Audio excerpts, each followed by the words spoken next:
Welcome to the History of North America. I'm Mark Vinette.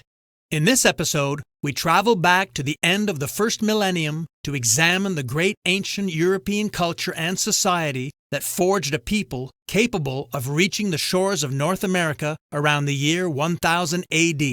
Join me as we explore one of the most feared, famous, and celebrated civilizations of Europe, the Vikings. Vikings were Nordic peoples from the Scandinavian countries of Denmark, Sweden, and Norway. They raided and settled in large areas of Western and Eastern Europe during an era of Scandinavian expansion from about 780 to 1100 AD. This period in history is known as the Viking Age. The early raids of the Vikings in the 9th and 10th centuries fell on the British Isles, the Atlantic and North Sea shoreline of the Carolingian Empire, which included most of what are now Germany, Holland, Belgium, and France, and to the east on what became Russia. These raids from Scandinavia upset the fragile political, social, and economic development and stability of Europe. Within a few hundred years, however, Vikings, also known as Norse people, Norsemen, Danes, or Northmen, converted to Christianity and settled in the lands they had raided. At the same time, the Vikings were developing new settlements in the North Atlantic, North America, Greenland, and Iceland, and establishing kingdoms in Scandinavia similar to the European kingdoms to the south.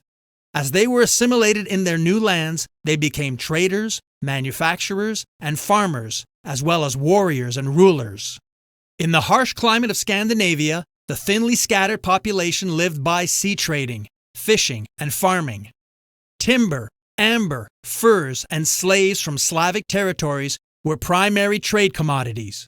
Their craftsmanship was the most advanced in Europe in the manufacture of jewelry, arms, and shipbuilding. The pre-Christian pagan religion of the Norse people was similar to that of other Germanic tribes.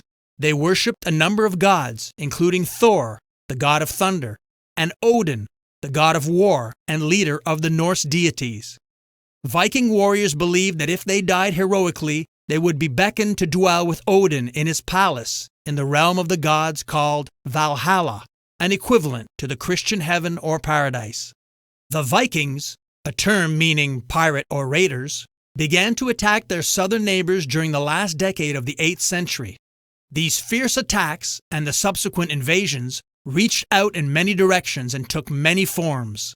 In the British Isles and the northwestern parts of the Carolingian Empire, raids gradually changed from brutal hit-and-run attacks to larger and more ambitious forays in which bands of sailor predators carved out base camps, outposts, or holdings where they might spend the winter months.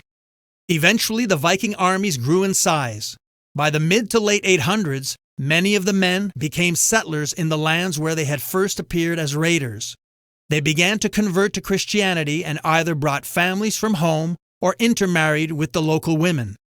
In such areas as northern England and Normandy, on the coast of what is now France, the combination of cultures and peoples that resulted from these settlements led to a new mix of ethnic stocks, languages, and institutions. Because of their interest in commerce, the Northmen fostered urban growth, founding many villages and cities. Viking towns emerged as important trade centers such as Ireland's Dublin and Yorick, today known as the English city of York. The Viking raids were motivated by several factors. By the late 700s, population growth was straining Scandinavians' limited resources for unclaimed land, food, and opportunities for internal migration and social mobility. These ferocious raids may also have been affected by changing political realities. The emergence in Scandinavia of more centralized political institutions and monarchies may have encouraged many minor chieftains and family leaders, long accustomed to independence and self-reliance, to look for new frontiers. Thus, many war bands took to the high seas. Additionally, it is possible that the wars conducted by Carolingian ruler Charlemagne against the Saxons in northern Germany in the late 700s may have warned the Danes of a powerful and dangerous enemy to the south. Finally, the wealth of foreign lands, long known from travel and trade, was an understandable attraction. However, Even in their most aggressive days, the Vikings had not always been fierce marauders and raiders. Sometimes, a fortified harbor or the presence of soldiers caused them to fall back on their traditional role as traders, merchants, and master shipbuilders.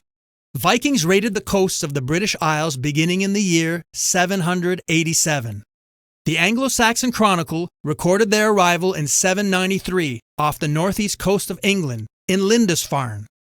The Danes landed on undefended coasts and attacked churches and monasteries as well as isolated farmsteads, towns, and villages. Their well-constructed longboats could carry 40 or more men, and because of their very shallow draft, these boats were able to travel up rivers to settlements that had seemed immune to maritime attack. In the 9th century, the Vikings plundered, looted, burned, and eventually conquered much of northeastern England, which became known as the Danelaw, and they established a kingdom in Ireland. The Viking hold on such North Atlantic islands as the Shetlands, Hebrides, and Faroes continued past the Middle Ages. Additionally, sieges of and raids on the city of Paris along the Seine River from the 840s onward show how deep into the heartland of continental Europe the Vikings could reach and strike. Next time, we continue our examination of the exploration, raids, conquests, and colonization of the Norse, including their arrival in North America during the Great Viking Age, 5 centuries before Columbus sailed west. Please consider supporting our History of North America series in the following ways. Join our growing community on Patreon. We offer lots of membership benefits, including books and artworks.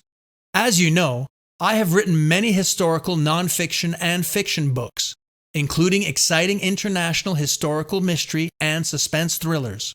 One such novel, The Maesta Panels, is set in beautiful Italy, the birthplace of Genoese explorer Christopher Columbus, who is mentioned in this episode.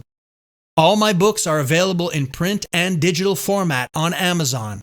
If you shop on Amazon for books or anything else, make sure to use our free link so Amazon knows who sent you, thereby giving us extra credit with no supplemental cost to you. All links appear in this show's description and on our website at markvinet.com. Spread the word to family and friends. And remember, all positive ratings, reviews, feedback, and comments are appreciated. This helps us grow and reach new listeners. I'm Mark Vinet, and I hope you enjoyed this episode.